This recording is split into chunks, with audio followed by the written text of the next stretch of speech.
Hi, it's Joseph Fink, creator of Welcome to Night Vale. As usual, nothing unusual. First off, the big news. We have released our first live recording, Condos, recorded live at the Bell House in Brooklyn. It's available for pay what you want at nightvale.bandcamp.com. This is a double-length episode with live music by Disparition and many guest voices, including the first appearance of Dylan Marin as Carlos. That's nightvale.bandcamp.com. Also, we are about to embark on a huge tour of the eastern half of the United States. Many of the shows are sold out, but there are some that just went on sale. Places like New Orleans, Northampton, St. Louis, Louisville, Chicago, other places. So many places. Go to welcometonightvale.com and click on live shows and you will see all of the places. Take it from me, Joseph Fink. On our store, we have a bunch of things. We have mayoral campaign posters and shirts so you can pick sides in this divisive election. We also have scout patches and buttons designed by Kate Leth of Kate or Die. We have spiders, but they're not for sale. They're just hidden in the merchandise. Go to welcometonightvale.com and click on store. I was lying about the spiders. Maybe. Hey, if you like what we do here with our show and you want to help us assemble IKEA furniture using only our minds, please consider signing up for a small monthly donation. I, Joseph Fink, would really appreciate it. We really do depend on all of you. Those who donate a little more get a special personal audio thank you from Cecil himself. Go to welcometonightvale.com and click on donate to do that. Hey, thanks. At a loss for words, here's a few you can use. Welcome to Night Vale.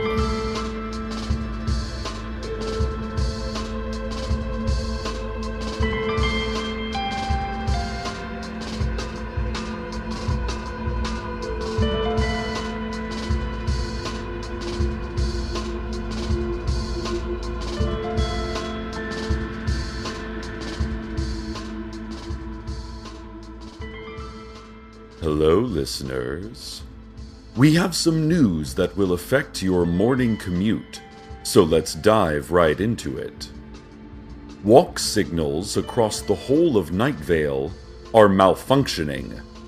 Of course, usually they show either a graphic photo of a run-over pedestrian, indicating you should wait, or time-lapse photography of flowers wilting, indicating that it is safe to cross. But this morning, commuters all over Night Vale are reporting that, bafflingly, they now all have just the word walk in bold white letters. Citizens are standing by the side of the road, unsure of whether they are allowed. Cecil, it's Dana. Oh, it's so good to be able to communicate again. Cecil? Where'd he go? I don't think he can hear me, but I'll keep talking just in case. Cecil, I have been in this desert for months now. Years, maybe. Get enough minutes and you have days, have months, have years, have the whole of your life. There's never a great shift, only a gradual sliding downwards. I can see the blinking light up on the mountain. I looked into it and my head went one way while my mind went another. A lurch outside of all that seems to be. I moved my head just a touch to the left, a glance in a world of perspectives, and I was here in your studio. Well, not here. I don't know how it happened or how long this vision in which we all pretend to be real will last. I am pretending as hard as I can. When I first got here, being a good mountain unbeliever, I turned my back to it and marched directly into the flat desert. But soon enough, I had somehow come back to the mountain. I turned and marched away again, but ended up right back here. There's a blinking light up on the mountain, and I blink in and out of its vicinity against my will. Occasionally, I see huge masked figures, warlike, towering, but also distant and listless. They haven't seen me, or if they've seen me, they haven't cared, or if they've cared, they haven't done anything with that feeling. I'm not scared of them. There are so many things in this world to be scared of. Why add to that number when the only cause is you know nothing about them and they are huge? It would make no sense. I found a door out in the desert, but it was chained shut on the other side. From behind it, I thought I smelled that particular Night Vale smell, the smell of home, like sour peaches and linen, like freshly cut wood and burnt almonds. I knocked and knocked, hoping someone from back there would hear it and let me through, but it never opened. I wasn't even sure which side was supposed to open. I knocked on both sides, but nothing. I kept walking and found myself back at the mountain. There is a blinking light up on the mountain, and so there is nothing else for it. It is time for me to climb. The face of the mountain is steep and lined with sharp ridges and crumbling ledges. This will not be easy. I wonder if anything ever will be. Hopefully I will know something when I am up there that I did not know when I was down here. Elevation must equal knowledge. It must. Because nothing else has. Cecil, I will keep trying. I don't have to keep trying. There is no obligation for me to not just give up, just slump down until I fall away and join the inanimate matter of this strange other world. I don't have to keep trying. Remember that, I say to myself, as I keep trying. I don't know if you've heard any of this. I'd like to think you did. I'd like to think that I'm home. I'd like to think that mountains aren't real, even though I know now, without doubt, that they are. I will see you again, perhaps, from up there, wherever that is. Just me, always me, but from higher up. Goodbye, Cecil. Unable to stop walking. Walk, the signals say, and the pedestrians walk, in unison, arms swinging in a rigid rhythm. This is the worst malfunctioning of walk signals Night Vale has seen since the time all their light bulbs were accidentally replaced with poison gas dispensers.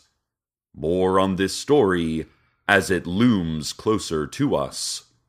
And now, a word from our sponsors. A balding grassland beneath a low cliffside. There is a monk. Picture what a monk looks like. A bell rings, from his hand, maybe. Then he takes a small step. Then there's that bell again. It will take him a long time to make it from this bit of grass to whatever there is beyond it. An entire lifetime it will take him. And even then, he will die unfinished, undone in midst of doing, having gone slowly to nowhere much. Then a bell will ring, from his hand, maybe, or from somewhere else, and then nothing. Mountain Dew. Do the do. And now back to our... Hello, Cecil? Cecil, can you hear me? Damn it. Cecil, it is beautiful here. It is empty here. I found a lighthouse up on the mountain.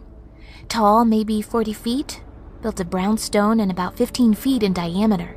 Beyond the lighthouse, I found a settlement of sort. It was bound inside the stone walls of a tightly wound gorge. I hope to find answers in this settlement. I hope to find anything. Here is what I found. Dust, mostly. Emptiness. A sense of loss as I thought about the distance between myself and those I love. An interesting rock, but I can't find it anymore. I miss my brother. A sense of loss as I thought about the people who never returned home to this settlement. If they no longer exist to feel loss, then I shall feel it for them. Also, there were strange drawings along the walls of the gorge. Orange triangles growing bigger and bigger as I traced my way deeper into the spiral. There was a soft light just around the edges of the triangles. When I looked at them, I felt a light in my head and it pounded like a migraine against the back of my eyes. I could not look at them. I could not look away. I was lost in the spiral. It was built by good people, but they were gone, taken by something larger and stronger than them, much larger and stronger even than the masked warriors I saw before. I worried about who would be taken next.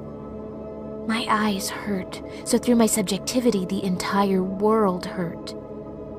And then, a bright blackness from somewhere beyond the spiral. That was when I realized I had forgotten that there was anything outside of the spiral.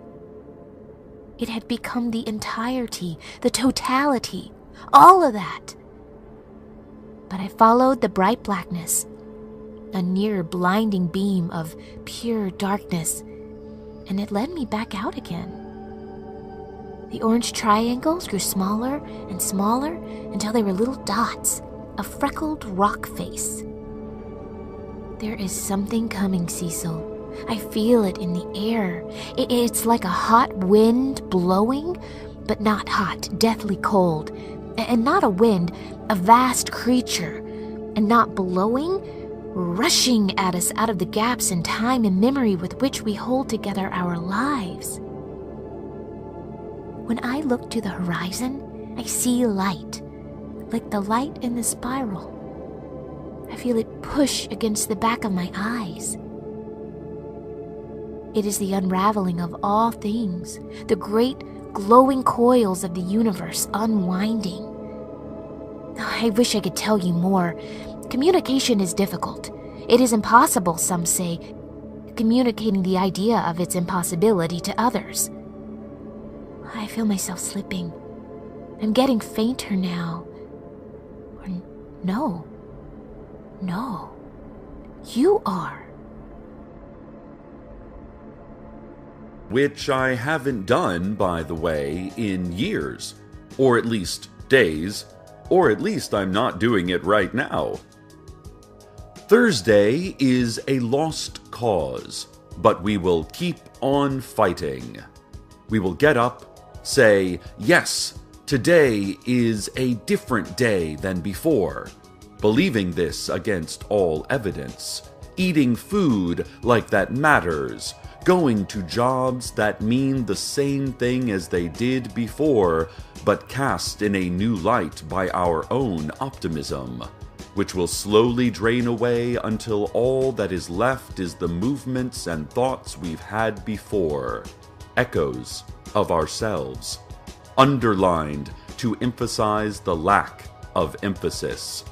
Coming home, drifting home, aimless, homeward wandering into a kitchen that is too small for our needs, and eating food that isn't what we imagined it would be, and watching television that means more to us than our jobs, and finally, falling asleep, in which we dream of the Thursday that could be, if only we lived Thursday to the full potential of its Thursdayness, not expecting it to be anything but Thursday, embracing every inch of its Thursday reality and living each Thursday moment anew, only to wake the next Thursday and again impose unsuccessfully our imagined Thursday onto the unyielding frame of Thursday, our Thursday, a lost cause. This has been the Community Calendar.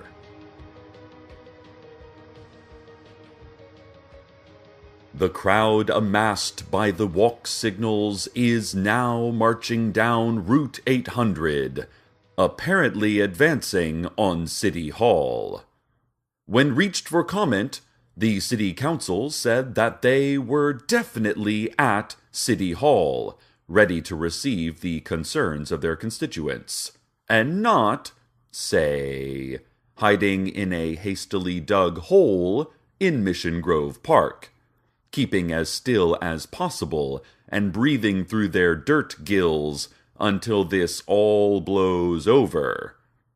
Incidentally, their comment continued, if you happen to see a conspicuous pile of earth in any parks, maybe just throw some leaves on it or put a bench over it to make it less obvious. No biggie. Just if you get a chance, that'd be cool, the council concluded, their voices noticeably muffled. Fortunately, the effect of the walk signals only reaches those who are looking at one, and I myself... Hey, what? How did that get in here? Listeners, there is a walk signal in my studio. Walk, it says. I must walk. The signal is saying so. I will have to leave my desk in order to do that. And so, before I go, I take you to the walk-third. The walk-third. The walk. Walk. Walk. Walk.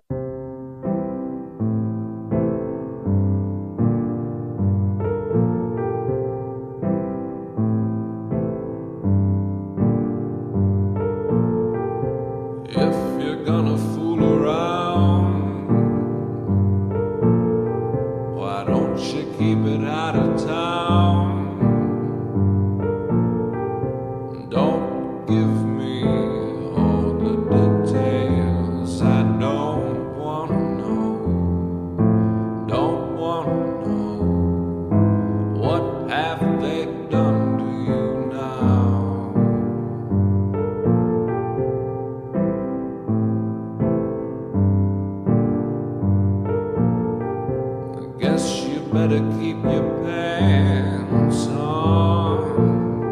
There's no more tables left to dance on. I used to carry you home. I don't anymore. Won't anymore.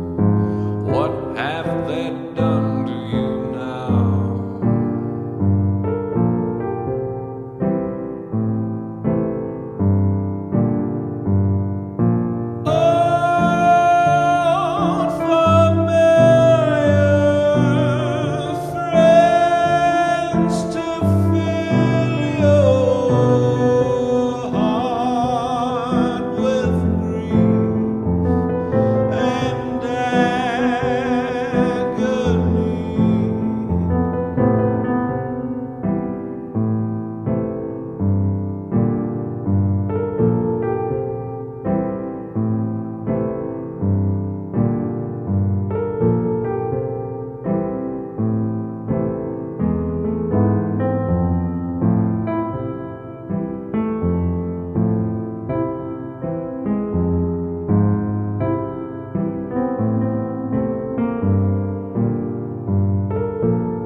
Friendly conversation, character assassination. I just don't care anymore, and I don't want to know, don't want to know. What have they done to you now?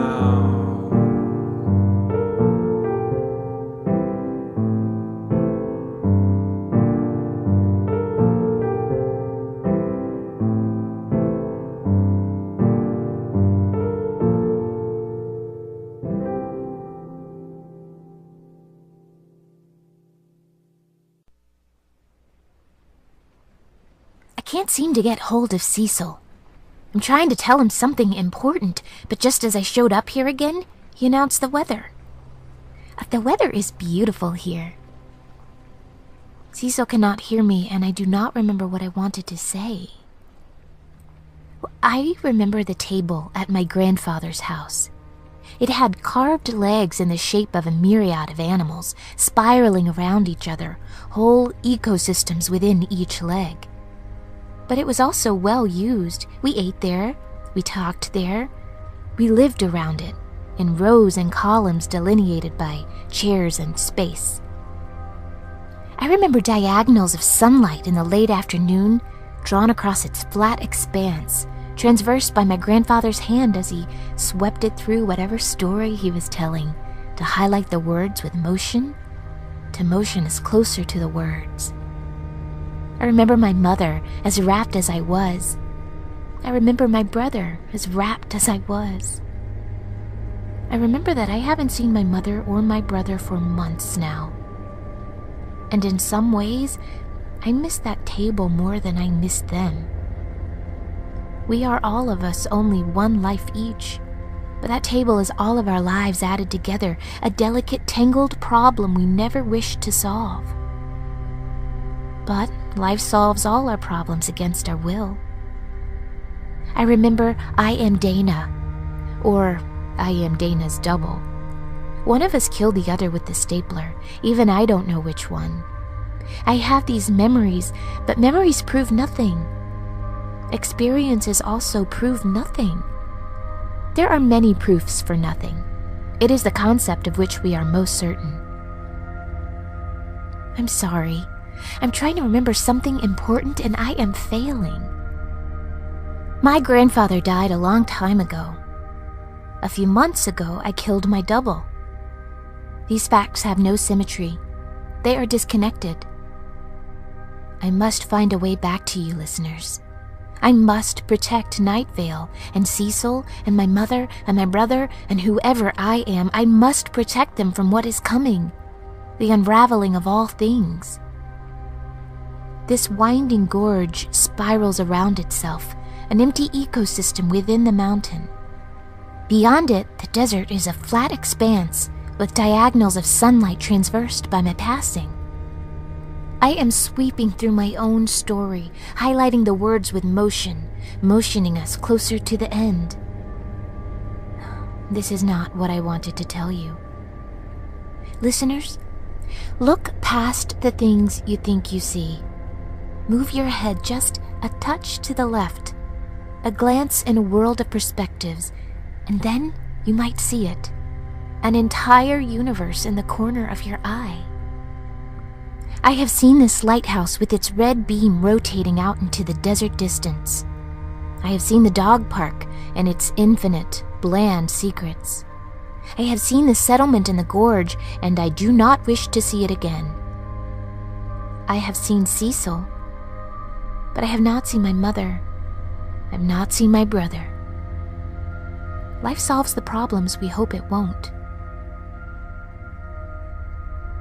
You may hear from me again. I'm afraid, no, concerned, no, afraid that you will not. I wish I could stay, but the noise of the approaching, whatever it is, has gotten louder, closer. I must go. This is Intern Dana. Sister, daughter, or not. Dana with a question mark. This is me, or my double, signing out. I miss you, Night Vale. Goodbye.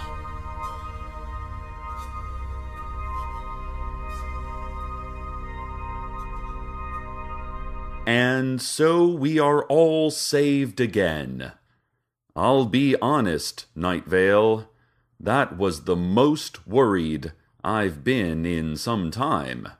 And how we were saved was so unlikely and miraculous that I feel that today will become one of the standard tales told every year on Frightening Day. Certainly, it is a story I will never forget. Here is where I leave you, not to walk away. I think I will avoid walking for a while, but certainly to go somewhere, to see someone. And I don't know. If he suggests a walk, I might change my mind. He can be as persuasive as hypnotic malfunctioning city equipment sometimes, as the old saying goes. Stay tuned next for the noises of my hurried retreat echoing first as sound and then as memory, and maybe then again as part of tonight's fractured dreaming.